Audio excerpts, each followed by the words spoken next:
In the summer of 1980, a peaceful morning by Flathead Lake suddenly became the beginning of Montana's most mysterious disappearance.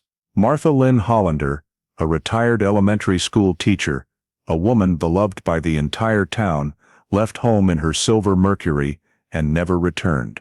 No body, no car, no trace, just an empty house with a cup of cold tea on the table. For over 4 decades, the people of Kalispell believed she had met with an accident, until that lake surface, after 44 years, began to reveal the secrets it had swallowed. What was found beneath the still waters would shake the entire community and force everyone to take a second look at the man they once trusted the most. Before we uncover this secret that has slumbered for 44 years, let us know where you're watching from, and if you love journeys in search of forgotten justice, don't forget to subscribe so you don't miss the next part. The morning passed slowly over Flathead Lake, the mist gradually dissipating among the pine ridges, the water surface flat as a mirror. In the small log cabin overlooking the lake, Martha Lynn Hollander, 83 years old, a retired elementary school teacher, prepared for an ordinary day. She lived alone, with the habit of brewing tea, turning on the radio for the weather report, and going to the market in the nearby town every weekend morning. On the table, the half-read book was marked with an old photograph. In the window frame, the curtains swayed lightly in the breeze. Martha draped on a thin jacket, put on a straw hat, picked up her purse and car keys, and stepped out onto the porch. Neighbor Elaine Duffy was watering flowers in her yard, looking up at the sound of the familiar silver Mercury Cougar's engine starting. Martha waved, smiled, and said she would go around town for a bit, her voice steady and clear as always. The car pulled away from the driveway, leaving a fine layer of dust suspended in the air, blending into the gentle morning light. In the town of Kalispell, the familiar faces at the market, grocery store, and post office all said they hadn't seen her that day. By noon, the harsh sun beat down on the rooftops, but the mailbox in front of Martha's house was still full, the living room curtains unchanged. As the afternoon faded, the forest shadows stretched across the lake, water birds swooping and disappearing into the graying sky. When night fell, the house by the lake was lit up as usual, golden light spilling onto the empty porch, but inside it was strangely silent. Elaine, closing her own windows, suddenly noticed the oddity. Martha rarely left the lights on without locking the door. She went over and knocked, calling her name, the knocks echoing amid the crickets chirping. No response, only the wind rustling through the leaves and the gentle lapping of waves below the shore. The front door was ajar, cold air wafting out from within. The teacup on the wooden table had gone cold, the steam long gone. Elaine stood frozen, a chill running through her, then turned away, her heart pounding. She went back home, picked up the landline phone, dialed the Flathead County Sheriff's Office, her voice trembling as she reported that the neighbor woman had vanished, and the house by the lake now held only empty lights in the still night. The next morning, the area around the lakeside house was cordoned off with yellow tape, a patrol car parked close to the weathered wooden gate. News of Martha Hollander's disappearance quickly spread throughout the Flathead Lake neighborhood. The people who knew her, the kind teacher who had lived alone since her husband's death, gathered on the porch, murmuring in low voices. Everyone thought she had just gotten lost somewhere, or her car had broken down on the dirt road into town. But as the morning passed with no trace, the worry began to grow. The Flathead County Sheriff directed a search around the lake's edge and the small forest behind her house. The lake water that morning was calm, reflecting the gray sky, but a cold wind from the mountains blew in, thickening the air with the scent of mud and decaying leaves. Rescue workers carried binoculars, radios, a few local volunteers drove boats along the shore. Every sound on the water made them pause and listen. On the dirt path behind the house, a young officer discovered deep tire tracks extending toward the water's edge. The imprints were clear and fresh, as if the car had driven in here not long before. They marked the area, took photos, and called in more people to examine it. However, there was no scrap of metal, broken glass or skid marks, indicating an accident had occurred here. Beneath the mud, only roots and stones. Some suggested the car might have gone into the lake, hidden by the water. A team of local divers was mobilized, but the equipment that year was rudimentary, only flashlights and anchor lines, and visibility underwater was nearly zero.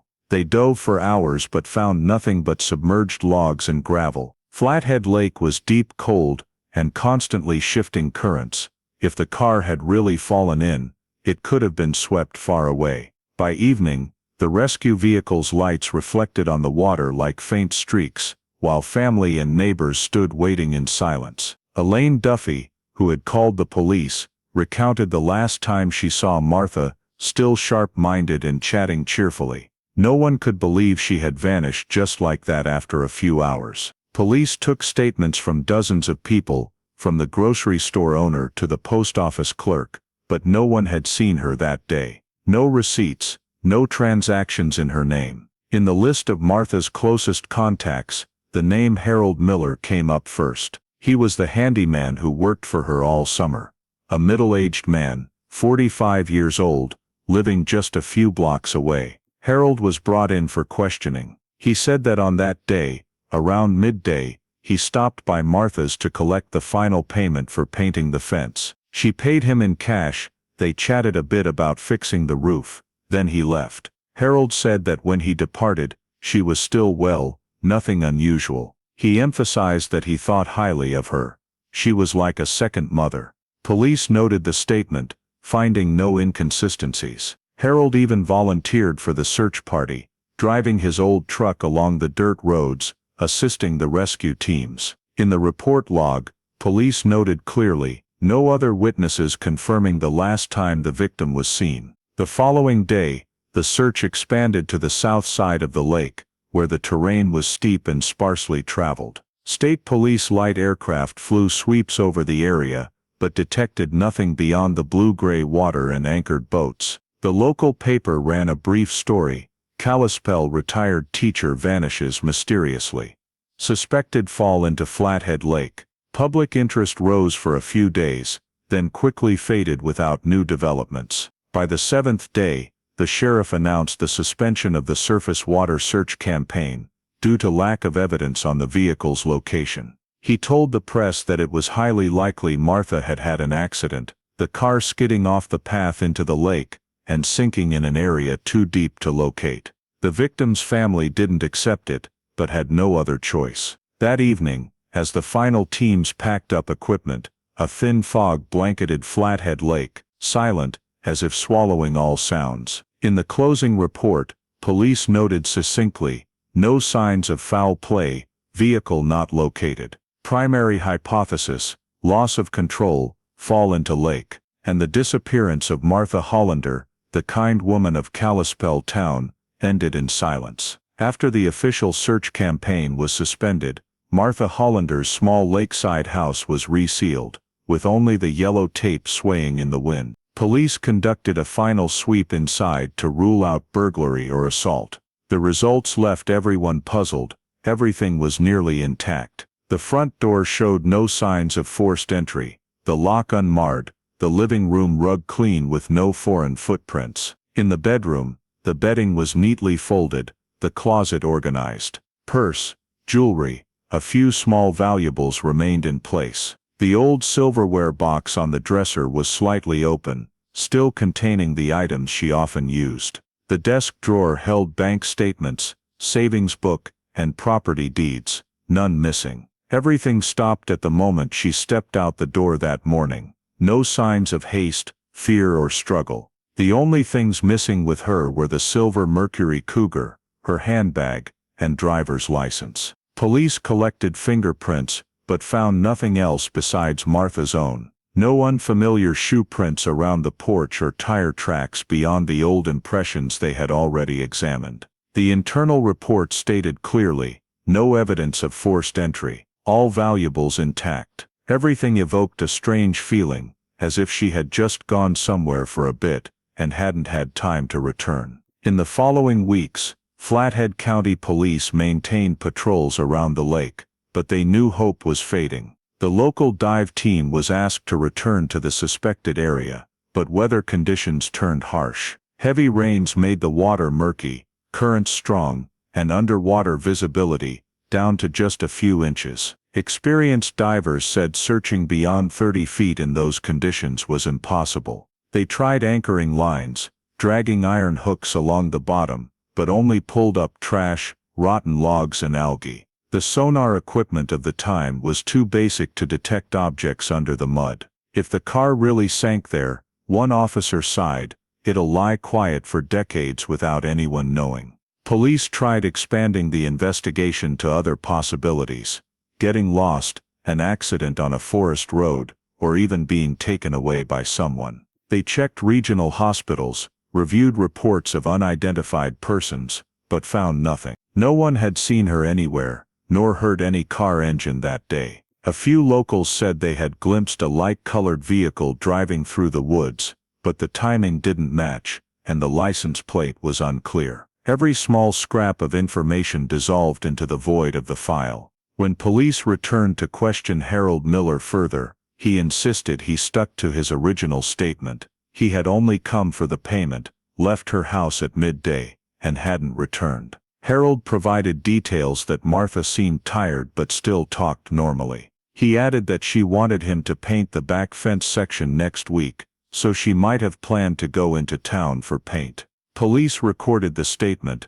detecting no specific contradictions. Harold's name was underlined in the persons of interest file, but there wasn't enough evidence to consider him a suspect. He continued living in the neighborhood, still showing up regularly at community meetings, sometimes even mentioning how he wished they could find her to put minds at ease. In the last days of the month, Martha's family came from other states, packing up a few personal items, and holding a small prayer service at St. Matthew's Church. The house was boarded up, curtains drawn, leaving only the faint scent of tea and old pine. The local paper ran another short article, summing up the whole case: Flathead County Police continue search for missing retired teacher. No signs of crime, high likelihood victim suffered traffic accident, vehicle fell into lake, not yet located. As August passed, the investigative team submitted the final report. In the thick file, the last page held just a few typed lines: missing person presumed accidental disappearance. The case closed quietly, just as it had begun. Outside, early autumn winds blew across the lake, carrying cold from the mountains, and Martha Hollander's name gradually faded from the daily conversations of Kalispell residents, lingering only in a few faint police notes. Autumn arrived early on Flathead Lake. Fog hung thick in the mornings, and the rows of pines along the shore began to turn brown. After nearly 2 months with no progress, the Flathead County Sheriff's Office issued an official notice ending the search efforts. The reason was noted in the internal report: no evidence of foul play, no vehicle discovered, search resources exhausted. The short Monday morning bulletin on the local radio station only devoted a few sentences: Martha Hollander's disappearance was considered a regrettable accident, and the case would be archived in the unsolved category. People listened, nodded, and then continued with their mornings. In the week that followed, Martha's son and granddaughter from Spokane and Seattle returned to Kalispell. They stayed a few days to clean up the small lakeside cabin, now cold, with only the scent of dampness and the creak of floorboards with every gust of wind. Most of the furnishings remained untouched, but a few personal items were gathered: an old wedding photo, a silver bracelet, a few notebooks filled with her neat slanted handwriting. The family held a short prayer service by the water's edge, where the late afternoon light reflected off the flat lake surface. The priest read a few verses from scripture. Everyone stood silent, tossing white flowers onto the water. No one mentioned any possibility other than an accident. They only hoped that if the car really lay somewhere at the bottom of the lake, one day someone would find it and bring her home. During the cleanup days, Harold Miller was often there. He brought tools, helping to dismantle the old fence and repaint the gate neatly. Folks in town who saw it all praised his kindness. A middle-aged man, quiet, always ready to help a neighbor, that image made everyone believe Harold was simply a kind neighbor, caught up in a sad situation. When asked, he said he just wanted to help the Hollander family, put things to rest for peace of mind. In people's eyes, he became an example of the rare compassion in the small community. After the prayer service, the house was locked up. The family left Montana, leaving only a note for the sheriff that if there was new information, they would return. The sheriff filed the case away in the archives, numbered it in red ink, and moved on to other matters in the county. The dive team stood down. The boat ramp area was reopened to tourists. The yellow tape that had once cordoned off the porch had been removed, leaving only faint adhesive marks on the wooden posts. Whenever someone passed by, they paused for a few seconds, glancing at the silent house. Some still left small bouquets of flowers or cards with a few lines of well wishes, but gradually, the petals wilted and disappeared. Everything returned to normal. Neighborhood kids pedaled bikes along the trails again. Fishermen headed out to the lake each morning. The story of the old school teacher's disappearance became one of many tales around Flathead, whispered in low voices at the coffee shop, interspersed with news about the upcoming deer hunting season. In October, the fog grew thicker, and the lake water was so cold that breath turned to vapor. Harold still lived in the neighborhood, sometimes sitting on his porch, gazing toward the opposite shore. People said that whenever anyone mentioned Martha's name, he just fell silent, saying a tragic accident, but she lived a good life. No one suspected anything more. To them, everything was closed. The newspapers stopped reporting. The radio no longer mentioned her name. The file sat in a drawer, with dozens of other missing persons cases in Montana, cases no one expected answers for. When winter came, Flathead Lake began to freeze along the shores. The wind whistled through the pine canopies, making passers-by pull their coats tighter. Beneath that ice, the water lay as still as if nothing had ever happened. In the town of Kalispell, life went on, and Martha Hollander's disappearance, the woman who had taught generations of children to read, slipped gradually from people's memories, quietly like waves dissolving in the late autumn mist. In the years that followed, Martha Hollander's disappearance quietly faded into memory. In the Flathead County Sheriff's Office annual report, her name still appeared under the still missing section, just a faint line in a long list of the unfound. When winter came, Flathead Lake froze over, and the new sheriff ordered a review of all old missing persons files. Martha's file was pulled out, the scene report, photos of the house, neighbor statements, preliminary conclusion. Everything was complete, but there were no new details. The young officers skimmed through it, and quietly filed it away again, as there were no viable leads left to pursue. In the early 1980s, when the weather was favorable, a group of amateur divers once requested permission to resurvey the North Shore area of the lake, hoping new metal detecting equipment would locate the silver Mercury cougar. They worked for 3 straight days, but only pulled up rusted anchors and old beer cans. The Daily Interlake ran a short item, "No new findings in 1980 disappearance case." The story closed in a single brief column. Time passed, and Kalispell remained as peaceful as if no one had ever vanished. In the 1990s, when sonar searches for missing persons began spreading to Montana, a few volunteer rescue groups proposed rescanning Flathead Lake, but limited local budgets canceled the plans. Whenever there was a new search in the area, Martha's name came up briefly, before quickly falling back into oblivion. The old teacher's cabin was eventually sold to a young couple. They renovated it, painting it a light green and planting flowers around the fence. Old neighbors moved away one by one, leaving only a few elderly folks who remembered the case. To the new generation, the story of the missing school teacher was just a vague tale, half fact, half legend. Harold Miller, the handyman who had worked for Martha back then, still lived in Kalispell. He continued doing small repair jobs, attending church activities, and was seen as a good man in the community. No one brought up the old story. To them, Harold was a familiar part of the neighborhood, as serene as the lake outside. Inside the sheriff's station, the cold case filing cabinet grew thicker year by year. Martha Hollander's file sat in the middle drawer, next to other disappearances, most without resolution. On the yellowed paper cover was still the old typed line, "Missing person presumed accidental disappearance." Occasionally, a young deputy on night shift would pause in front of the missing persons board, where her black and white photo still hung, a kind face, eyes looking straight ahead, captioned below, "Last seen driving a silver Mercury Cougar, 1979. The edges of the paper had curled, but no one took it down. In the late 1990s, when the archives moved to a new headquarters, a young clerk gathered old files into cardboard boxes, labeling them 1970, 1990, unresolved. Among them, Martha's file remained intact, a few black and white photos,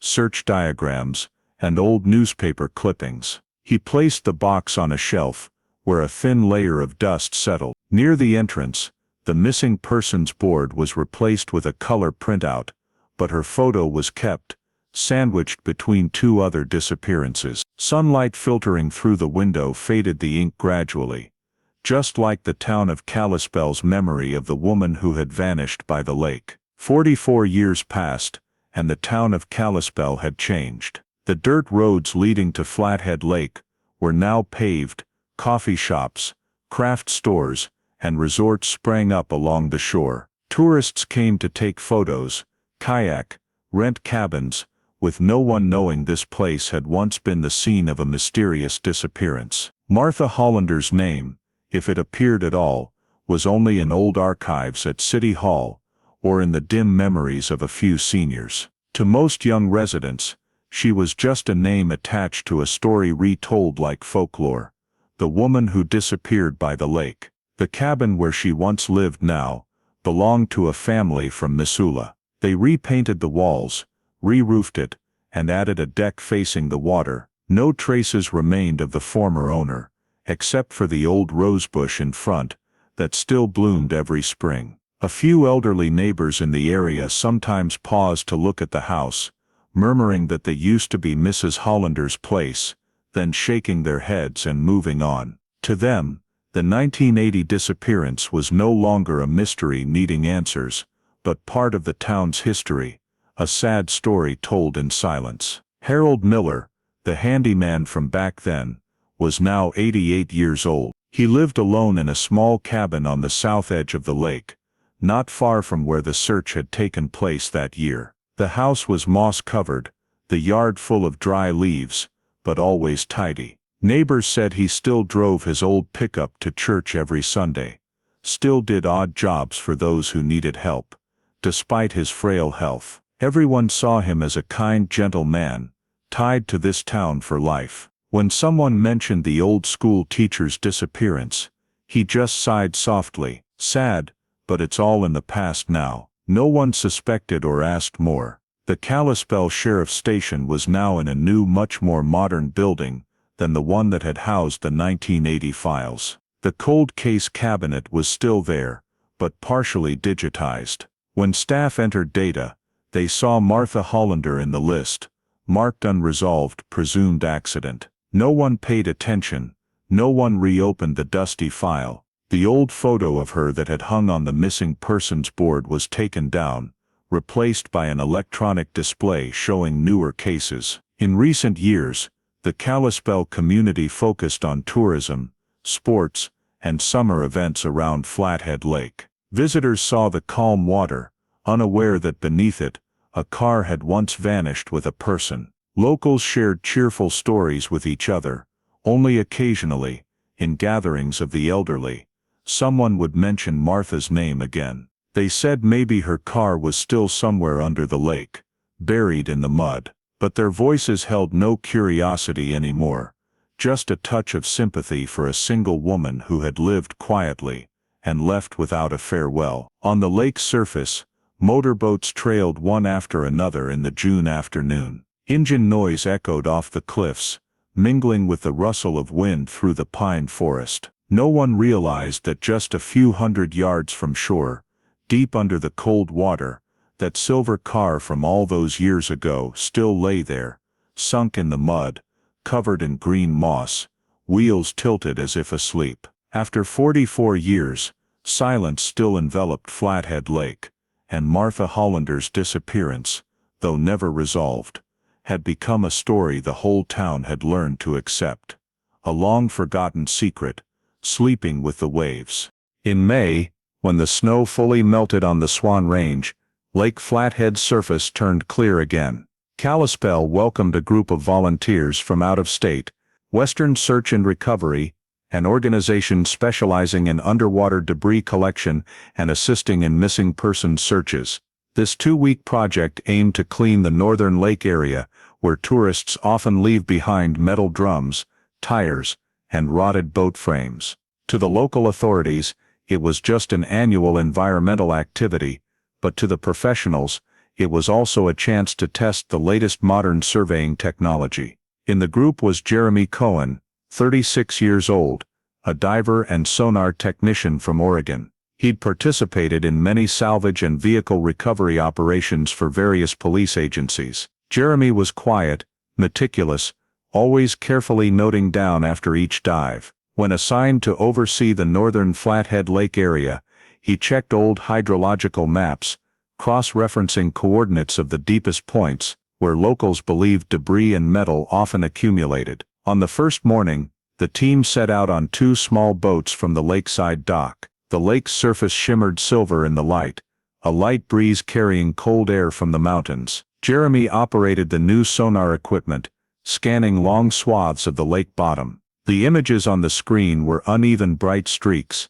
old boat frames, tires, a few unidentified objects. The work repeated monotonously, until, at a point near the northwest shore, the radar clearly showed 2 metal masses lying parallel. One object was about 15 feet long, the other smaller, both at a depth of nearly 25 feet. Their shapes were compact and regular, much more so than typical trash. Jeremy frowned, adjusted the sensitivity, and scanned again. The results didn't change. He noted 2 objects, likely a vehicle or small sunken boat. When they returned to shore, Jeremy presented the find to the team leader. Everyone discussed it could be an old car someone pushed in, or industrial waste. But Jeremy wasn't satisfied. The shape of the larger object on the sonar image matched a 4-door sedan body exactly, almost intact. He saved the data, marked the GPS coordinates, and decided to return the next day. That evening, in the small break room near the dock, Jeremy opened his laptop to review the scan images. When he increased the contrast, the object's outline became clear. A car body with a roof, square rear end, late 1970s styling. He lingered long on the detail that looked like a smashed windshield and the fixed tilt angle. His professional instinct made him think of a sunken vehicle incident rather than something discarded. He sent a preliminary report to the Flathead County Sheriff's Office with the images. The next morning, a lieutenant in charge of environmental records met him at the Kalispell police station. Upon seeing the coordinates, he recognized the location as near an area involved in a 1980 disappearance case. He opened the electronic file folder, read the name Martha Lynn Hollander, then sighed softly. Her car was never found. Jeremy stayed silent. The lieutenant allowed the team to continue surveying on the condition they report all results, and warned that the area had complex terrain, prone to sinking into mud. When they returned to the dock, Jeremy recounted it to his teammates. A local Kalispell member immediately recalled the old story his father had mentioned, the woman who vanished by the lake. The group fell silent for a few seconds, then agreed to return to that area when the weather improved. That afternoon, Jeremy brought the map, cross-referencing search points from the 1980s still archived in public records. The area he'd discovered was only a few hundred meters from the spot scanned back then, where the depth increased abruptly. He marked it again, noting the area might have been overlooked due to equipment limitations at the time. The next morning, the sky was pale gray, the lake water flat as a mirror. With police permission granted, the Western Search and Recovery team set out early. Jeremy steered the boat, eyes glued to the sonar screen. Beneath the cold surface, the 2 objects appeared clearly again, lying parallel on the lake bottom. One large block, one smaller, still after 4 decades. He marked the coordinates with a buoy and saved the new data. On the lake surface, a light wind picked up, small ripples spreading around the boat. No one said a word, but everyone sensed something unusual in that silent space. When they left the lake that afternoon, Jeremy lingered on the dock for a moment. He gazed toward the north shore, where the late-day sunlight glinted off the distant pine ridges. No one knew that beneath that layer of water might lie the answer to a disappearance the town had forgotten for over 40 years. He took a deep breath, telling himself that tomorrow, when he dove down, everything would become clearer.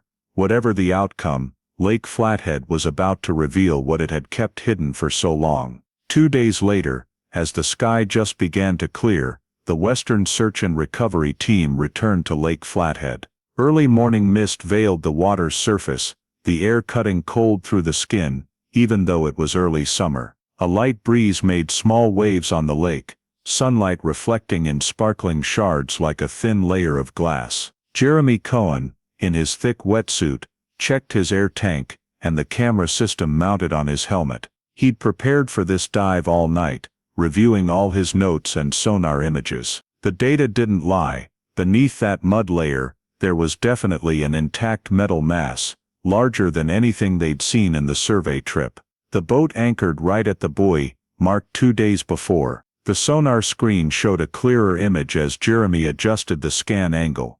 The large object lay slightly tilted to the east, about 15 feet long, its body covered by a thick layer of sediment. The smaller object, a few meters away, looked like a detached metal piece or a rotted boat frame. He exchanged a brief word with the team leader, then nodded. They dived to check the large object first. The air tank was opened, safety line checked one last time. Jeremy was the first into the water. The cold current enveloped him, making him shiver, his breath echoing in his ears through the regulator. Sunlight penetrated only a few meters down, then vanished completely as he descended deeper. The helmet-mounted light began illuminating the murky water. Sediment particles floated suspended, sparkling like gold dust. He checked his pressure gauge, hand gripping the guide line tied to the boat, advancing gradually toward the marked coordinates. A dark shadow gradually emerged under the light, a car frame covered in moss, lying tilted to the right, half its body buried in soft mud. Jeremy paused for a few seconds, letting his eyes adjust to the light, then approached closer. The mud clung thickly, nearly obscuring all the paint. When he brushed it lightly with his hand, the moss floated away, revealing dull silver metal. He shone the light on the front, a bent grille, a small circular emblem on the hood, a faded Mercury logo, nearly eroded by water. The sight made him hold his breath. He used the helmet-mounted camera to record every detail: wheels, doors, handles, and window frames. The 2 rear windows were slightly open, mud filling inside, while the 2 front doors were sealed shut, reflecting the light like 2 foggy mirrors. The rear end sank deep, mud covering nearly all of the trunk. Jeremy gently shone the light close to the frame, checking for the license plate, but seeing nothing. The plate was completely buried in mud. He keyed the radio to communicate with his teammates on the boat. "I've got it. It's a 4-door car, intact. Mercury make, old model." On the lake surface, the team leader responded, his voice trembling with excitement. They'd searched for 2 weeks, and found only trash, but this, an object the right size, right position in the old missing persons file. Jeremy continued circling the car body, filming a full panorama for later verification. At the right front corner, he saw a long scrape mark, like it had been grazed by something hard, possibly a submerged rock, or a dragging trail. He touched it, feeling the rough metal surface. The icy chill seeped through his glove, making him shiver. Inside the cabin, the light reflected dimly through the mud-covered glass, revealing nothing clear, except long streaks of moss. After surveying all angles sufficiently, Jeremy dropped a small plastic marker board with the coordinates, then planted a surface buoy flag to mark the spot. When he surfaced, the sunlight blinded his eyes, the outside air much warmer. He climbed aboard, removed his mask, breathing heavily mixed with excitement. The team leader asked curtly, "Is it really a car?" Jeremy just nodded. Mercury, 4 doors, late 70s model. No doubt. The group fell silent for a moment. No one said it out loud, but everyone knew the 1980 disappearance was linked to a silver Mercury Cougar. They opened the laptop, reviewing the live video feed from Jeremy's camera. The image came up clear, the car frame tilted, the faded Mercury logo glinting, rear doors ajar. One person whispered, "If that's the one, then she's been down there all 40 years. Before leaving the lake, Jeremy marked the exact coordinates with GPS, noting the object's condition. 4-door sedan, Mercury logo body tilted 25 degrees, rear doors open, no plate visible. He sent a temporary report via email to the Flathead County Sheriff's Office that evening, including the underwater video clip. Night fell, and he sat alone on the cabin porch, listening to the waves lapping against the wooden shore. Images of the car kept surfacing in his mind: dull silver paint, faded logo, frame half buried and tilted in the mud. Everything matched eerily with the description in the old file he'd skimmed that morning. Jeremy didn't say it to anyone, but a clear feeling stirred in him. This wasn't just a forgotten vehicle. Beneath the cold waters of Lake Flathead, the answer to a long-forgotten town secret might be hidden. The next morning, Lake Flathead was covered in a thin mist, faint sunlight filtering through the pine ridges and sparkling on the water's surface. The Western Search and Recovery Team returned to the marked spot. On the boat, Jeremy Cohn prepared more thoroughly than the day before, bringing a dive knife, metal brush, high-definition camera, and sample collection bag. The goal of the second dive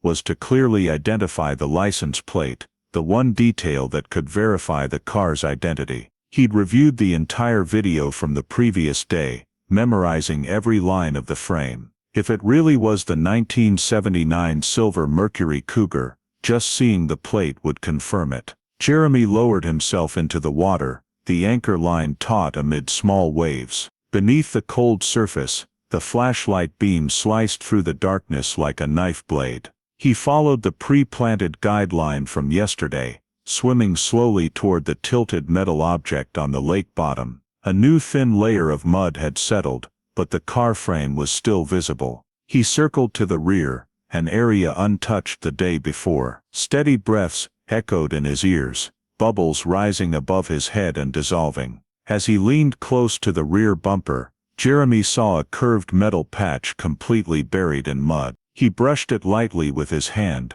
the mud drifting away but revealing only a few rusted bolts. He pulled out the small brush from his bag, carefully scrubbing bit by bit. A faint silver streak emerged, then gradually sharpened, raised characters under the light. Each 2L473. He froze, heart pounding. The short sequence, old font style, faded blue border still legible. He raised the camera, snapping from multiple angles, then used the dive knife to scrape away the remaining mud, exposing the full plate. After a few minutes, he keyed the radio, got the plate. Montana H2L473. Old plate, still intact. On the boat, the team leader responded quickly. Hold position, film it again, we're confirming coordinates. Jeremy shot more video, noting details: plate rusted but not peeling, trunk sealed shut,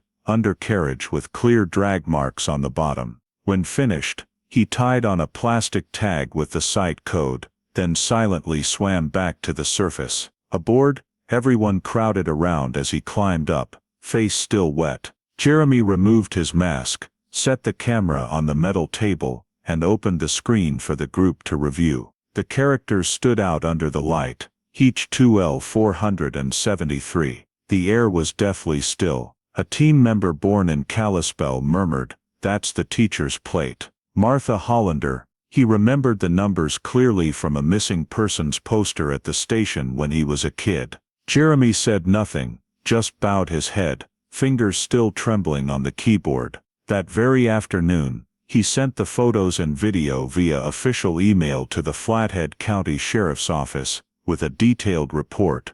Object: 4-door Mercury vehicle, Montana plate, each 2L473. intact condition, suspected in 1980 disappearance. The police responded almost immediately, requesting the team preserve the scene until investigators arrived to check. 2 hours later, a patrol boat from the sheriff's office appeared. On deck, the lieutenant in charge of cold cases with 2 investigators carrying copies of the old file. They reviewed the images, cross-checking against Martha Hollander's 1979 vehicle registration. The match was perfect. Paint color, model year, and most importantly, the plate. No doubt left. One officer said softly, "After 44 years we found the car." That same afternoon, the lake area was temporarily cordoned off. Yellow tape stretched across again, for the first time in decades. Local media quickly received the police press release.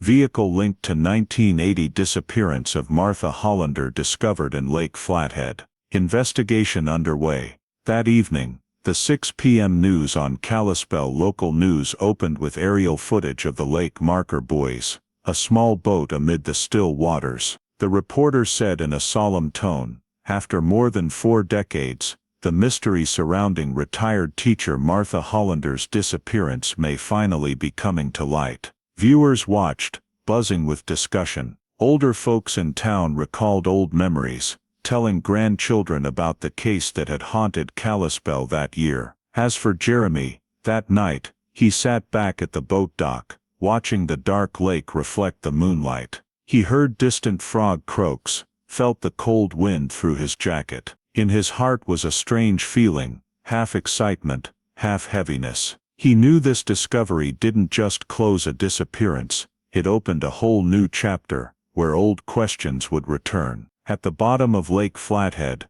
amid the deep mud and buried memories, a truth had just surfaced after 44 years of silence. On the first morning of June, Flathead Lake was shrouded in mist, as police and the salvage team gathered around the cordoned-off area. The news of the car missing for 44 years found spread throughout Kalispell, drawing curious locals along the lakeshore. On the water's surface, a large barge carrying a crane and pulley system was anchored in place. Jeremy Cohen, the man who discovered the car, stood on the deck, silently gazing at the deep blue water where the Mercury had rested for 4 decades. The Flathead County Police dive team went down first, securing steel cables through the undercarriage. As the crane started up, the grinding of metal echoed loudly. The lake surface bubbled white, then parts of the Mercury Cougar emerged through the murky water. The faded Mercury logo appeared on the hood, with moss and mud dripping down like wax. As the car was placed on the tarpaulin-covered shore, everyone fell silent. The morning sunlight hit the tarnished silver metal, reflecting dimly like a witness from the past. The forensics team approached, recording video, taking photos, and prying open the doors with specialized tools. The doors were stuck tight, requiring crowbars to pop them open. A smell of dampness and mud poured out. Inside, the leather seats were rotted, the dashboard shattered, the steering wheel covered in moss. No body, just a few small items scattered, a softened, darkened leather wallet, scratched gold-rimmed glasses, and a green wool scarf. In the trunk, they found a brown handbag with a tarnished brass clasp, containing a monogrammed, MH embroidered handkerchief, a coin purse, and a black and white photo of a young woman. The niece in Spokane, when contacted, confirmed everything belonged to Martha Hollander. After collecting evidence, the experts focused on the car's frame. Underneath, they discovered a series of long scratches and steel hook marks on the rear chassis. An engineer noted, not freefall damage, but from being dragged by cable. The parallel scratch directions indicated the car had been pulled into the lake from the steep bank. The mud buildup inside the cabin showed water had entered from the rear windows, meaning the car hadn't plunged in but had been lowered slowly. A sample of the rusted red paint from the scratches was sent to the Helena lab. Results a few days later confirmed the paint type and metal alloy matched the materials of a mechanical winch mounted on a 1978 Ford F-150 truck. This was a common winch model in Montana auto shops in the late 1970s. The discovery left the investigative team silent, clear evidence that the car hadn't sunk accidentally, Someone had used a winch to pull it into the water. The preliminary report was filed, vehicle submerged intentionally using mechanical winch. Evidence suggests human involvement. Martha Hollander's file,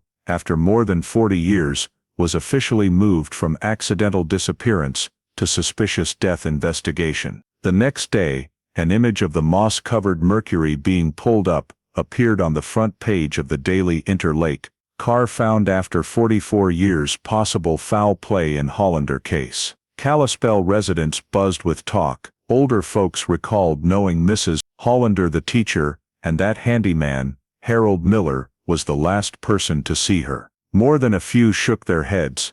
No way, he was a good man. As the news spread, the technical team continued examining every detail. On the right edge of the frame, they found a dented metal piece, right at the spot where a winch cable would hook. Under the microscope, the rust layer showed the metal had been stressed just before submersion. That confirmed the incident happened right as the car was lowered into the lake. All the data aligned with the mechanical winch hypothesis. That afternoon, the report was presented to the sheriff's office. The conclusion stated, no evidence the victim was driving at time of submersion, vehicle intentionally pulled into lake. The sheriff nodded, ordering Martha Hollander's file reopened as a criminal investigation. When the work ended, the Mercury was tarped and sealed, transported to the forensics garage. Jeremy stood watching it being hauled away, a heaviness in his chest. He couldn't tear his eyes from the mud still dripping from the frame, traces of 44 years of silence, now turned into evidence. That night, in the town's coffee shops, locals talked non-stop. To them, the disappearance thought long dormant had suddenly come alive, and the name Martha Hollander, the woman who vanished by the lake, echoed through Kalispell again like a voice from the past. When the forensics confirmed the Mercury had been pulled into the lake by a mechanical winch, the case was officially shifted to a criminal investigation. The Flathead Sheriff's Office sent the report to the FBI field office in Helena, requesting assistance with evidence analysis and old data. After more than 4 decades, the file Hollander Martha missing person 1980 inches was reopened. On the cover, the words presumed accidental were crossed out, replaced by a red stamp, suspicious death investigation. In a small conference room at the Kalispell police station, the new investigative team, consisting of officers and 2 FBI specialists, reviewed the entire file. They reconstructed the timeline of the disappearance, enlarged photos of the just salvaged Mercury, and listed everyone previously involved. In the center of the whiteboard, the phrase Ford F-150 1978, rusted red paint, mechanical winch was circled in thick red. From old registration data, the team identified only 3 owners of F-150s, equipped with winches in the Kalispell area in 1980. One had passed away, the second had moved to another state, and the third name was Harold Miller, the handyman who had worked for the victim. On the corner of his file was still the 1980 notation, person of interest, insufficient evidence. The room fell silent. After 44 years, the old name had resurfaced right at the center of the case. The FBI team was tasked with checking Harold's tax records and vehicle registrations from 1978, 1982. They uncovered an odd detail. On his 1980 tax return, Harold listed an expense for purchase of mechanical towing equipment, $218. The timing matched just weeks before Martha disappeared. When cross-referencing the vehicle registration, they found an archived photo of his F-150, deep red body, front-mounted manual winch, exact paint material, matching the sample recovered from the victim's car. The discovery made the conference room atmosphere heavy. Police also reviewed old interview files. Harold had been the last to see Martha and had helped the family clean up after her disappearance. Now, those helpful actions took on a different meaning. A young officer looked at an old photo of Harold at the 1980 prayer vigil, quietly saying, if he was the one who pulled the car into the lake, then that day he stood in the crowd mourning the very thing he'd done. The FBI technical experts analyzed further evidence. The car's slide direction, estimated pulling force, chassis tilt angle, all consistent with a small truck's mechanical winch operated by someone experienced. It couldn't be a random accident. The report concluded, vehicle submerged by controlled force, consistent with manual winch operation. The Flathead sheriff signed an order to expand the investigation focusing on Harold Miller. 2 detectives were sent to his lakeside neighborhood to observe. Harold, now 88, lived alone in a small log cabin less than a mile from the discovery site. In the yard, they spotted an old faded red truck, no plates, still with a rusted winch frame mounted on the front. They photographed it, sent the images back for comparison. The winch frame structure matched almost perfectly with the type simulated from the paint marks. The detectives gathered more supporting evidence, a local auto shop receipt, confirming Harold bought new steel cable in the summer of 1980. Bank records showing a large cash withdrawal at the same time. Scattered details pieced together into a clearer picture: the car, the mechanical winch, and the man who had been close to the victim. Early July, the FBI completed the interim report, Harold Miller, possible suspect. It listed, former associate of victim, owned red Ford F-150 with mechanical winch matching paint and metal fragments recovered, residence near submersion site. The summary was sent to the sheriff's office and moved to the interrogation preparation phase. When the news leaked, the Daily Interlake ran a brief item: cold case reopened, investigators identify potential link to former resident. The story was enough to set the whole town buzzing. Older residents recalled the old disappearance, mentioning Harold's name with disbelief. The man who still greeted them every Sunday morning, who had lived quietly for decades, now suddenly at the center of suspicion. That afternoon, in the Kalispell police station conference room, the sheriff reread the conclusion: "We have matching paint traces, compatible equipment, motive we can infer. It's time to talk to him." The room went quiet. Someone added to the board: "Next step, interview Harold Miller." Outside, Flathead Lake remained flat and still, but everyone knew that peace was about to be shattered. After 44 years, the name Martha Hollander once again dragged the whole town back to the secret they thought had slumbered at the bottom of the cold water. In July, the Martha Hollander investigation entered a new phase. After identifying Harold Miller as directly linked to the physical evidence, Flathead police began seeking additional witnesses who lived around the lake in 1980. The old list in the file was combed line by line. Most had moved away, some had passed on. But one name stood out still in Kalispell: Janet Rowe, the woman who lived just 2 houses from Martha's, now 61. That morning, 2 detectives arrived at her small log home on the wooded roadside. Janet opened the door, thin and slow-moving, her eyes flashing surprise at the mention of the old disappearance. She invited them in, brewed tea, then sat in her old cushioned chair, hands clasped tightly. When asked if she remembered anything about the night Martha vanished, Janet paused thoughtfully, her voice trembling slightly. "I never forgot. It was a strange night. No moon, just fog and wind blowing hard." She recounted that around midnight, while reading in her room, she heard a truck engine rumbling from the dirt road leading to the lake. "No one went out there at that hour. I still remember the engine idling slow and heavy, like an old truck. Then a few minutes later, there was a sound like metal scraping, and something heavy splashing into the water. I thought someone was launching a boat, so I didn't think much of it." The next morning, when she heard Martha was missing, Janet had suddenly recalled the noise, but back then she wasn't sure it was related. The 2 detectives exchanged glances. Janet's account matched almost exactly the timeline the file estimated for Martha leaving home: late night, unseen by anyone. One asked, "Did you see the vehicle?" Janet shook her head. "No, just heard it.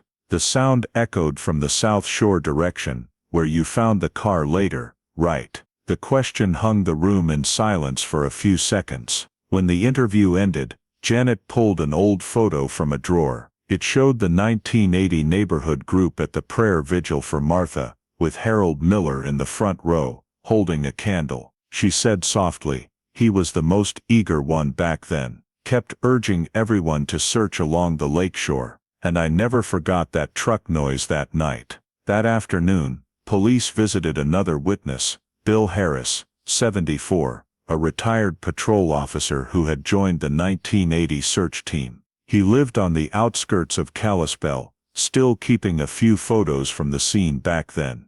When the case was mentioned, Bill just shook his head. I never thought it was an accident. He remembered one detail clearly. Harold Miller was the first to tell police that Martha might have driven off into the lake. That suggestion had directed the search efforts toward the water, but in a completely different area from where the car was found this year. Bill opened an old notebook, pointing to a hand-drawn map he'd sketched then. He led us west along the lake, said he'd definitely seen tire tracks there. We searched for 3 days and found nothing. Now you find the car on the south side. That's strange. As the investigative team compiled the two statements, the engine noise, the metal splash into water, and Harold's misdirection of the 1980 search, the picture sharpened. Harold wasn't just someone with means and opportunity. He'd actively steered the original search away from the real scene. A perfect tactic if he wanted to hide something. The interim report was submitted to the Flathead Sheriff. Witness 1 Janet Rowe confirms hearing truck engine and metal splash into water on night of victim's disappearance. Witness 2 Bill Harris, retired officer, confirms Harold Miller suggested incorrect search area. Both statements bolster likelihood Harold Miller was present at scene on night of incident. That evening, in the police station conference room, the detectives sat around the table, yellow lamplight falling on an enlarged photo of young Harold. Hard face, cold eyes. One murmured, "If it was him, then for 40 years he's lived right by the lake, looking down at where he buried his crime." Outside, a light rain fell. The sheriff reread the full transcript, then nodded. "It's time to talk to Harold Miller." No one replied. They all understood that after 44 years, the truth was no longer at the lake bottom. It was alive, aged, and waiting to be called by name. Early in August, after nearly 2 months of investigation, Flathead police officially summoned Harold Miller. The 88-year-old man stepped into the small interrogation room, hunched and slow, his gray eyes dull but still alert. He sat down, facing Lieutenant Reed and FBI agent Laura Grant. They began in a gentle tone, "You're not under arrest. We just need you to help us clarify a few details." Harold nodded, his voice hoarse.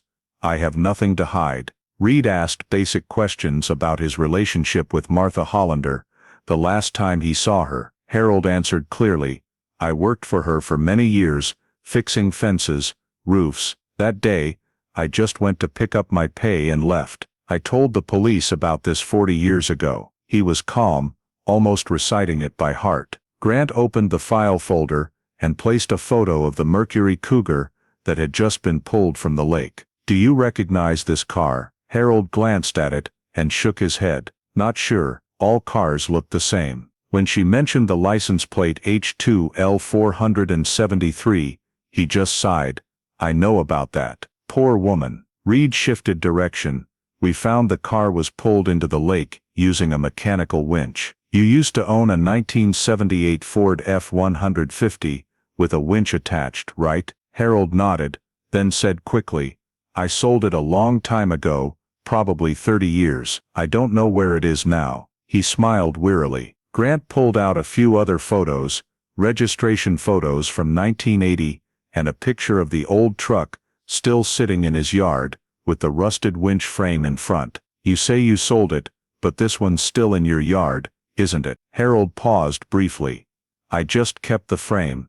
It doesn't run anymore. It's a memento." The mood in the room grew heavy. Reed looked straight at him. "We have a search warrant. The tech team is at your house right now." Harold frowned, his hands trembling slightly. He bowed his head and said nothing more. That afternoon, the forensics team arrived at Harold's wooden cabin on the south shore of the lake. After opening the old shed, they discovered a rusted mechanical winch, twisted cable, and a large iron hook, with faded red paint still clinging to the tip. Everything was seized and sealed. In the corner, There was also a box of motor oil, some old car repair tools, and a torn receipt fragment reading winch parts, Kalispell hardware. The material analysis results were sent back to the station that night. The red paint and metal alloy on the winch matched the paint and drag marks on Martha's car perfectly. The hook's thread structure also matched the dents on the undercarriage. The technical report stated concisely, the recovered winch and hook match paint and metal fragments on victim's vehicle. When Reed returned to the interrogation room, he placed the results on the table. Mr. Miller, the winch and hook from your house match the marks on Mrs. Hollander's car exactly. Do you want to explain? Harold stared at the paper in silence. His face tightened, the wrinkles deeper. Finally he said softly, maybe someone borrowed it. I don't remember anything else. Grant said coldly, no one else could have used that equipment without you knowing. It's been in your house for 40 years. Harold looked up, his eyes cloudy.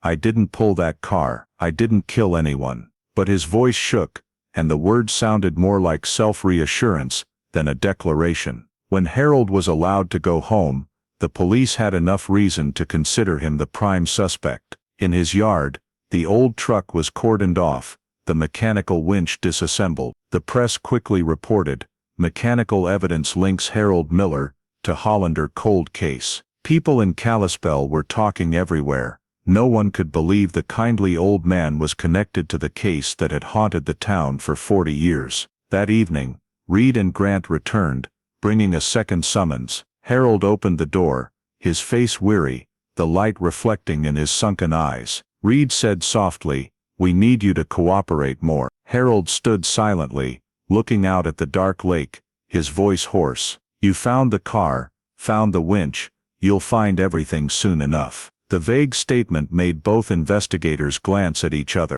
The night wind from the lake blew strong, carrying the scent of rain and cold mist. In that moment, it seemed the silence of the past 44 years had begun to crack, and the man who had outlived that secret the longest was finally running out of words. Late in August, as the first autumn winds began sweeping down Flathead Lake, Flathead County Police officially issued an arrest warrant for Harold Miller on charges of second-degree murder in the Martha Hollander case. The news was kept under wraps all morning, but by the time the patrol car pulled onto the dirt road leading to the small lakeside house, neighbors had already gathered on both sides. They watched the 88-year-old man step out onto the porch, his back hunched, an old sweater frayed at the shoulders. He didn't resist, just stood silently as the two officers approached and read him his Miranda rights. When the handcuffs snapped shut on his frail wrists, his face showed nothing but utter exhaustion.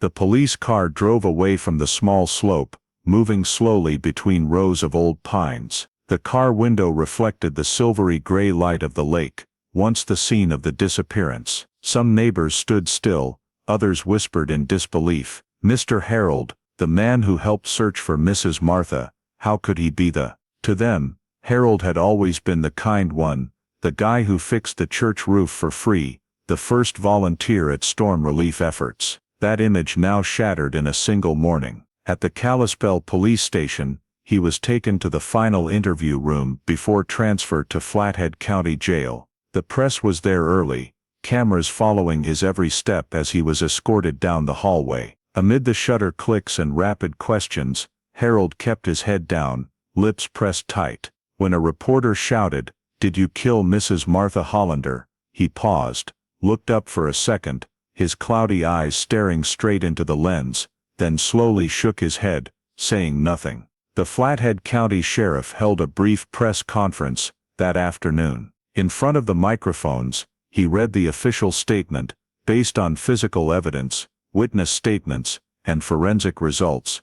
The Flathead County Sheriff's Office, in coordination with the FBI, has arrested Harold Miller, 88, of Kalispell, in connection with a second-degree murder that occurred in 1980. The investigation is ongoing. Reporters jotted down every word.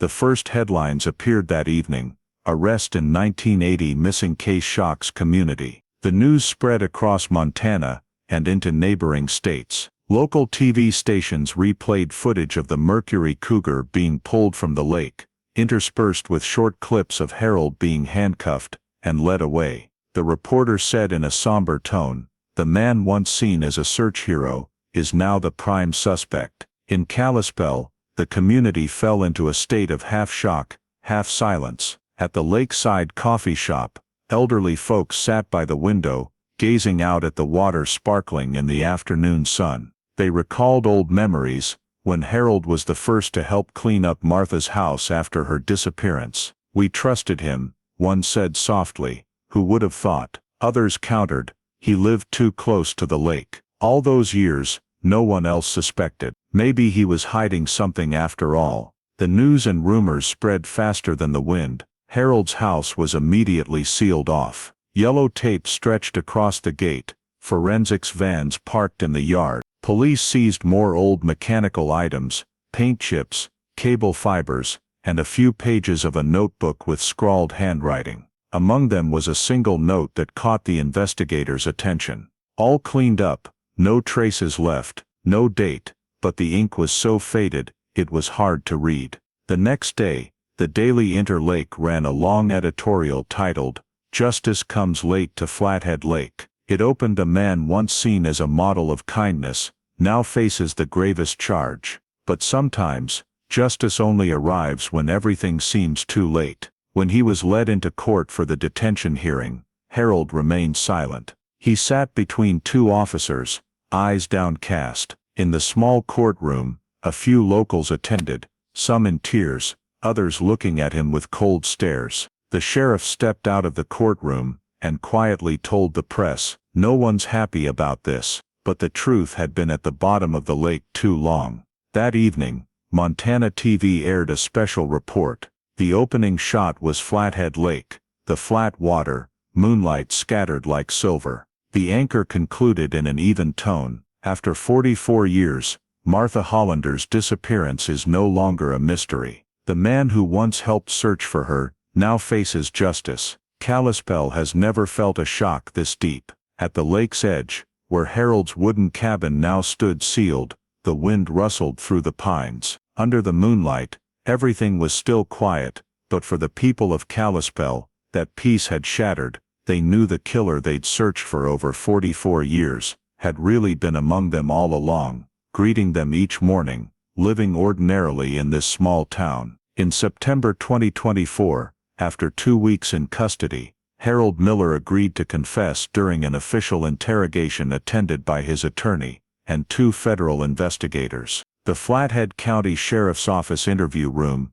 was simply set up, a metal table, a tape recorder, and a photo of the mud-covered Mercury Cougar placed in the corner. Harold sat up straight, hands clasped tightly, his face much more gaunt than on the day of his arrest. His public defender, John Frazier, whispered briefly before the interrogation began, "You should only say what you're sure you remember. Everything else, let me handle." Harold nodded, then looked straight at the recorder as the red light came on. Agent Laura Grant began, "Mr. Miller, today we want to hear the full story of the night Mrs. Martha Hollander disappeared. Are you ready to tell it?" A long silence passed, then Harold exhaled softly, his voice hoarse but clear.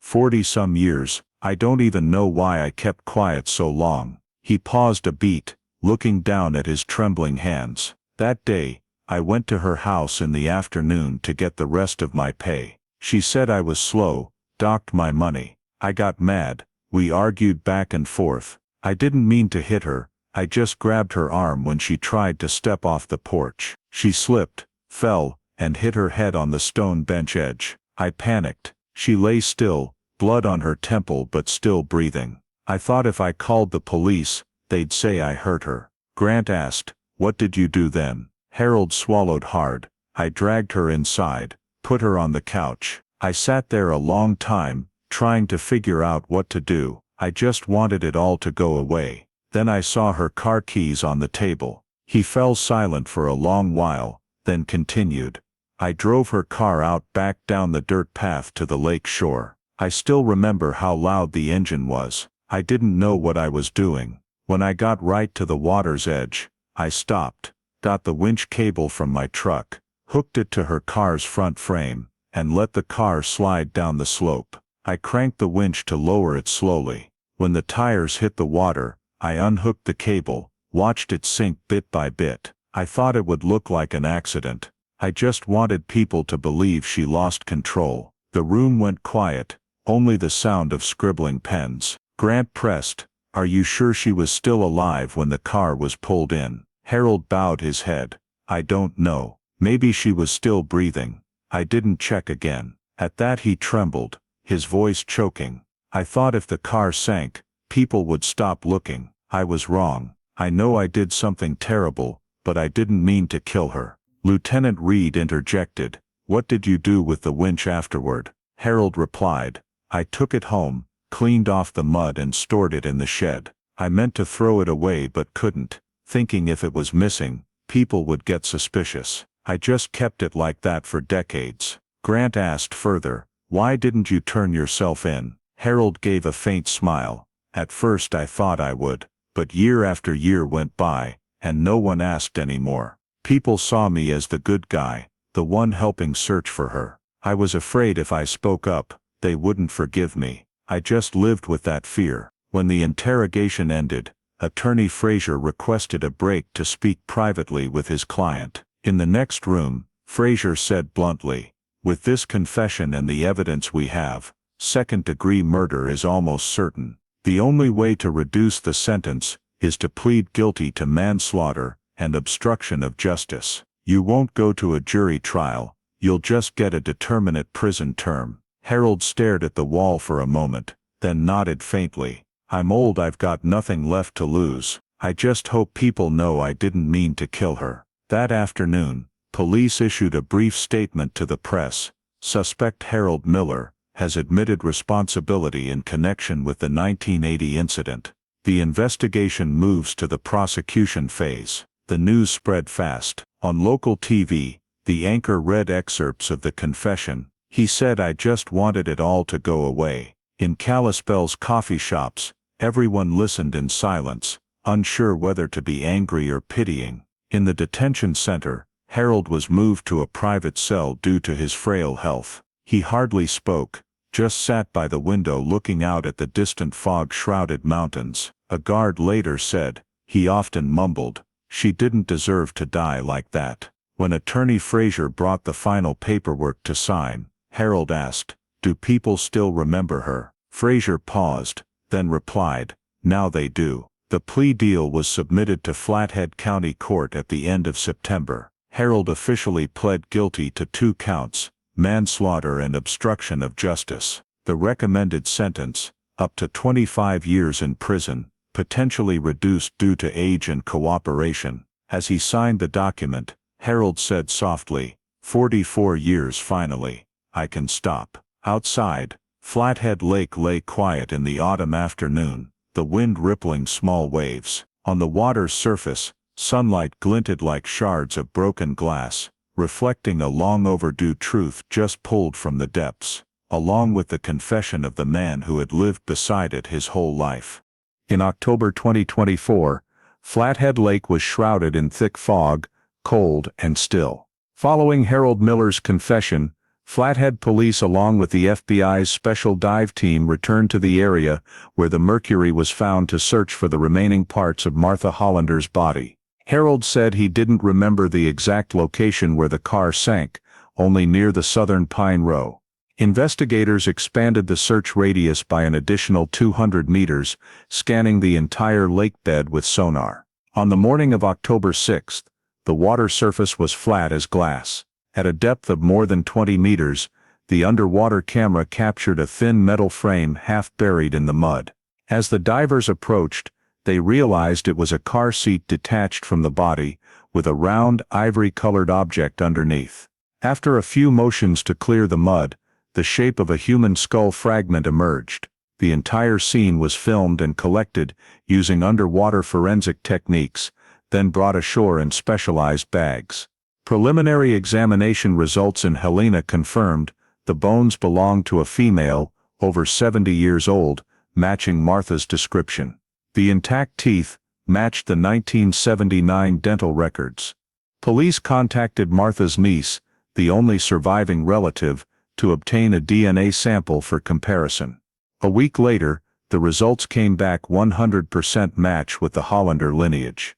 After 44 years, Martha's remains were finally found. News spread throughout Kalispell. The local station aired a special report, interspersing images of the morning lake surface and the silver Mercury pulled up in June. The anchor spoke slowly. Martha Hollander, the woman who disappeared in 1980, has finally come home. Many residents brought white flowers to the lake, lighting candles in remembrance. In the state forensics lab, doctors conducted a detailed examination of the skull fragment. The official report stated the victim died from severe head trauma with a fracture longer than 7 centimeters in the temporal region. No signs of water in the lungs, indicating she was unconscious or dead before the car sank. Final conclusion: cause of death blunt force trauma. Manner of death, homicide. When the report was forwarded to the Flathead County prosecutor, the entire manslaughter hypothesis was dismissed. On the afternoon of October 17th, an emergency meeting took place between police, the FBI and the prosecutor's office. They agreed to upgrade Harold Miller's charges from manslaughter to second-degree murder, as evidence showed the victim died before the car was pulled into the lake. On October 18th, the prosecutor announced to the press, "Forensics confirms Martha Hollander's death was a murder. She suffered head trauma before the car sank. Based on the evidence, we are charging Harold Miller with second-degree murder." In the detention center, when Attorney Frazier presented the new indictment, Harold read it slowly, his sunken eyes. "I didn't mean to kill her. I was just holding her back." Frazier replied softly, "No one believes that anymore." Harold bowed his head, silent. News blanketed Montana again. The Daily Interlake ran a huge headline: "Remains of Martha Hollander found, death confirmed as homicide." Subheadline: "Prosecutors upgrade charges against Harold Miller, 88. In Kalispell, no one talked about anything else. Those who once defended Harold now only knew silence. A neighbor told the TV station, "I've lived next to him for 30 years, he'd still greet me every morning." Thinking back now, it's chilling. On October 20th, police held a press conference. The Flathead sheriff stood amid the reporters, his voice firm. "After 44 years, we have found Mrs. Martha Hollander and determined the cause of death. Justice may come late, but it always comes." That afternoon, a group of volunteers organized a small memorial by the lake. They released hundreds of white flowers into the water. Jeremy Cohen, the man who discovered the Mercury, was there too. He stood silently watching the lake in the afternoon light, saying quietly to a reporter, "She's been here for 40 years, now she gets to go home." That same day, the FBI handed over all evidence: the DNA results, forensics report, salvage photos, and the winch seized from Harold's house, to Flathead County Court. The file was sealed, preparing for the upcoming trial. Night fell. In the solitary cell, Harold sat leaning against the wall, eyes fixed on the small window. Outside, wind rose over the lake surface, carrying the murmur of waves, lapping. To him it was a sound familiar, for half a lifetime, but this time, it was no longer just the wind. In the darkness, Harold heard again the whine of the winch cable from years ago, the clang of metal hitting water, and understood that every secret he had tried to bury had risen with Martha into the light. In March 2025, winter in Kalispell melted slowly. Snow still clung to the pine peaks, and the Flathead County Courthouse lit up earlier than usual. The trial of Harold Miller, 88, began under a heavy atmosphere. This was the case Montana media called the coldest case ever brought to trial in state history. Outside the courthouse, dozens of residents gathered on the stone steps. Some carried white flowers, others held signs reading "Justice for Martha." Many just stood still, hands in pockets, watching the police convoy, carrying the defendant, pass by. The black car stopped at the main entrance. The door opened, and Harold appeared, silver white hair, small frame, wearing a gray sweater and thick pants. He was escorted slowly into the courtroom, wrists still cuffed, eyes downcast, looking at no one. Inside, the air was so quiet you could hear footsteps on the wooden floor. The press benches were packed. TV cameras lined the hallway. In the front row sat Martha Hollander's niece, the one who had persistently followed the investigation. When Harold sat down, she looked at him for 1 second, then turned away. The trial began at 9 a.m., presided over by Judge Robert Kane. After preliminaries, Flathead County Prosecutor Mark Winslow stood to present the indictment.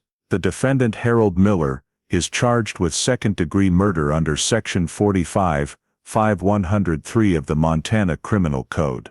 The victim, Mrs. Martha Hollander, died from head trauma before her car was pulled into Flathead Lake on July 12, 1980. He spoke slowly, voice even and steady. Then on the large screen, images appeared one by one. The Mercury Cougar pulled from the lake, red paint traces on the undercarriage, the mechanical winch seized from Harold's house, and the iron hook fragment matching the metal dent. Winslow described each piece of evidence in an emotionless voice. It cannot have been an accident. The car did not drive into the water. It was pulled in by mechanical force, by someone who knew how to operate winch equipment, and that person was Harold Miller. He continued with witness testimony from Janet Rowe, who heard the truck engine and metal splashing into the water the night Martha disappeared. Next he presented the statement from retired officer Bill Harris, confirming Harold had directed the 1980 search team in the wrong direction to mislead the investigation. He didn't just commit murder, Winslow said, he actively concealed it for 44 years. When the prosecutor displayed close-up images of the winch in Harold's shed, the courtroom fell deathly silent. The screen magnified each flaking red paint chip, the sample matching perfectly with the drag marks on Martha's car frame. Winslow concluded his presentation.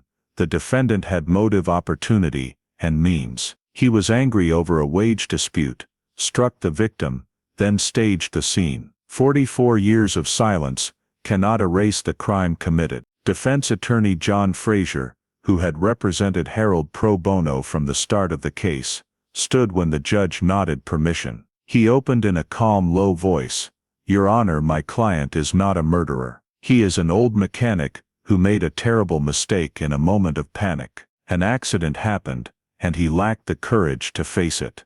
But that was not premeditated killing." Frazier countered each piece of evidence. No direct eyewitness saw Harold inflict the injury. His account of the fall could match the recorded head trauma, and pulling the car into the lake was only to cover the mistake, not murder. He emphasized the lack of intent to kill, urging the jury to consider the defendant's age and circumstances. An 88-year-old man, who has lived half his life in remorse, cannot be seen as a danger to society. He has already been punished by the time spent living with his guilt. Over 2 days of examination, the prosecution continued to bolster the evidence. The forensics expert testified that the impact force causing the large skull fracture was far greater than a typical fall, likely struck with a hard object. The FBI added data from paint sample analysis, proving the winch had operated precisely on the night of July 12, 1980, based on corrosion and oxidation timing. Every detail pointed to the same conclusion: deliberate action. On the third day of the trial, Harold was allowed to speak in his own defense. He stood slowly, voice hoarse and trembling. "I didn't mean to kill her. We just argued, and the accident happened. I was scared, then did something stupid. I've lived 40 years in regret. Now I just want peace." When he stopped, no one in the room said anything. Martha's niece wiped tears, while the prosecutor bowed his head silently for a few seconds before calling for a verdict. After 2 hours of deliberation, the 12-person jury returned to the courtroom. The foreman stood and read the verdict. The jury, after considering all the evidence, finds the defendant Harold Miller guilty, second-degree murder. A light murmur spread through the room. Harold bowed his head, hands shaking. He looked at no one, only whispering, "I understand." Judge Kane read the sentence, Pursuant to Section 45-5103 of the Montana Criminal Code, defendant Harold Miller is sentenced to 25 years imprisonment at the Deer Lodge Correctional Facility, with consideration for reduction due to advanced age and health condition. The gavel fell, closing the case that had lasted over 4 decades. Outside the courthouse, Kalispell's sky was gray and cold. Reporters swarmed the steps, local TV airing breaking news: guilty verdict in Hollander case, justice after 44 years. Martha's niece stood amid the crowd, telling the press briefly, "My aunt can finally rest in peace. We hold no grudge, we just want to remember her as the kind woman we knew." As Harold was led to the van, he paused at the steps. A gust of wind blew through, carrying the scent of pine and cold water from the lake. He looked up at the gray sky, then said softly, "I've heard that winch cable in my head for 40 years. Now it can be quiet." The prison van drove slowly through downtown Kalispell, residents standing silently along both sides of the road. In that small town, where the disappearance was once thought just an accident, justice now had a clear form, belated but real. And as dusk fell over Flathead Lake, the last light of day reflected shimmering on the water, like a farewell for the woman who had returned, and for the man just condemned by the guilt he had carried for half a lifetime. In the summer of 2025, Kalispell was bathed in golden sunlight. The small roads around Flathead Lake, lined with wild flowers. The town seemed to return to its peaceful rhythm, but in the air lingered something quiet, like the echo of a past that had never truly slept. 6 months after the trial, the 45th anniversary memorial for Martha Hollander's disappearance was held at St. Matthew's Church, the same place where the first prayer vigil for her took place in the fall of 1980. The service was set for the first Sunday morning in June. From early on, Kalispell's older residents arrived, carrying white flowers and candles. The sky was clear, a light breeze from the lake blowing through, carrying the scent of pine resin and water vapor. On the church steps, a black and white photo of Martha was placed in a dark wooden frame, below it engraved, "In loving memory, Martha L. Hollander, 1897-1980. Justice at last." Inside the sanctuary, the organ played a somber tune. The front pews were reserved for the Hollander family. Only a few grandchildren from Washington state left, silently holding hands. They had no more tears, only bowed heads as the priest read the prayer. Some souls must wait longer to return, but justice finds its way, for truth never sinks forever. In the back, Jeremy Cohen sat quietly, white shirt, face calm but eyes distant. He was a special invitee, the one who discovered the Mercury on the lake bottom, the witness who started it all. When the service ended, many approached to thank him. An elderly woman said softly, "Without you, we'd still think it was just an accident." Jeremy smiled faintly. "I didn't find her. Flathead Lake brought her back." The service closed with a flower release ritual. Hundreds moved down to the lake shore, where the water sparkled in the early sun. The priest sprinkled holy water, reading the final farewell. Everyone released white daisies together, drifting in a thin stream toward the lake's center. The breeze stirred lightly, petals spinning like memories returning after 45 years adrift. No one spoke, only the sound of water lapping the shore and the church bells tolling long in the air. Statewide media covered the service with a dignified headline: "Kalispell honors Martha Hollander. 45 years later, a town finds peace." The article described the case as a symbol of belated justice in Montana, where truth was unearthed not by chance, but by the persistence of those who believed every story has an ending. One reporter wrote, "Sometimes, justice comes not to punish, but to heal." In the weeks that followed, the 1980 Hollander case file was displayed temporarily at the Flathead County Historical Museum. Visitors lingered long before the photo of the moss-covered silver Mercury, license plate H2L 473, and Martha's handwritten letter to a former student. "Always believe that kindness will bring us home." Town children heard their parents recount the story as part of history, a tale of the kind woman, the mystery at the lake bottom, and the aged killer who lived among them for half a century. As for Harold Miller, he remained at Deer Lodge Prison, health fading. Reports said he spoke little, often sitting for hours by the window looking out at the empty yard, occasionally mentioning Martha's name. When a reporter asked Attorney Frazier if Harold regretted it, he only replied, "Regret is all he has left." Public sentiment held no anger anymore, only a sense of sorrow for two people, one who died in solitude, one who lived a lifetime hiding his mistake. Kalispell gradually returned to everyday life. The lakeside cafe reopened, fishermen launched boats each morning. But for those who witnessed it, the Martha Hollander case left a deep mark on the mind. At St. Matthew's bulletin board, her photo remained, amid fresh prints of community events. Each year, residents placed a small bouquet beneath it, not out of pity, but as a reminder, some secrets cannot be buried. Summer passed in Montana's gentle light. In the afternoons, Flathead Lake reflected distant mountains and deep blue sky again. No one spoke much of the case anymore, but sometimes, tourists asked locals about the woman in the lake. They told the story in even tones, as if recounting a true legend of the land, about an elderly teacher who vanished, a silver car resting silent for 40 years, and the day it was pulled up with the truth. Jeremy Cohen left Kalispell not long after. He wrote of his search journey, in a long post, "I didn't find a case. I found a person, and how time hides, then returns, what we thought forgotten." The post went viral on social media,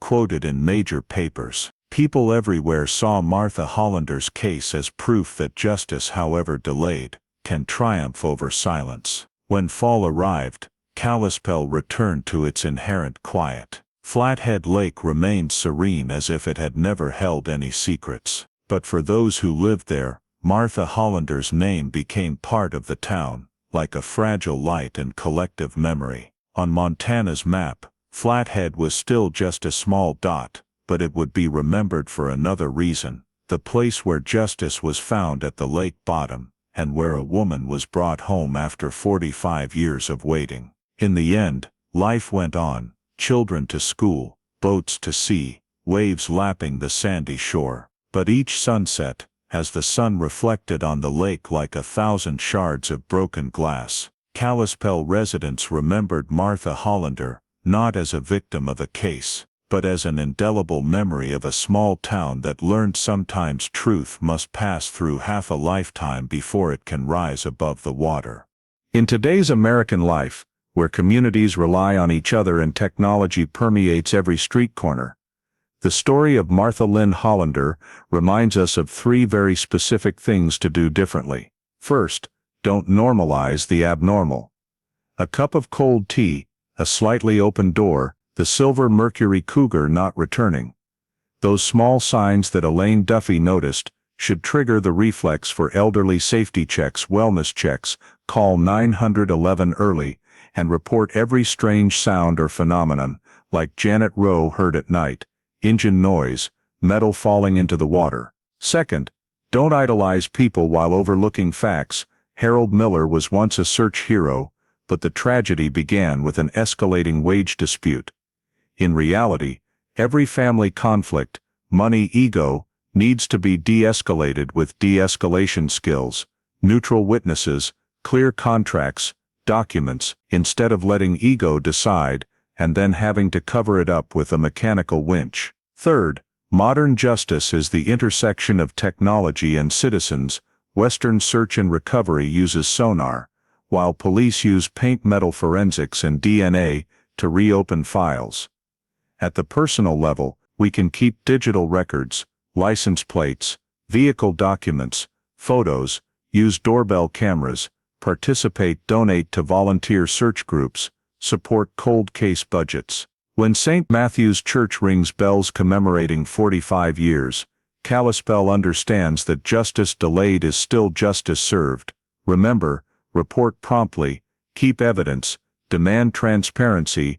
when authorities rush to conclude accident, and if you are at fault, like Harold's belated confession, then courageously facing it early is always more humane, so the community heals faster. The truth may be buried, but in a society that knows how to observe, speak up, and use science, it will always have a way back. If you believe that justice, even if late, is always worth remembering, please hit subscribe to join us in continuing to explore cases buried by time. Thank you for following the story of Martha Hollander.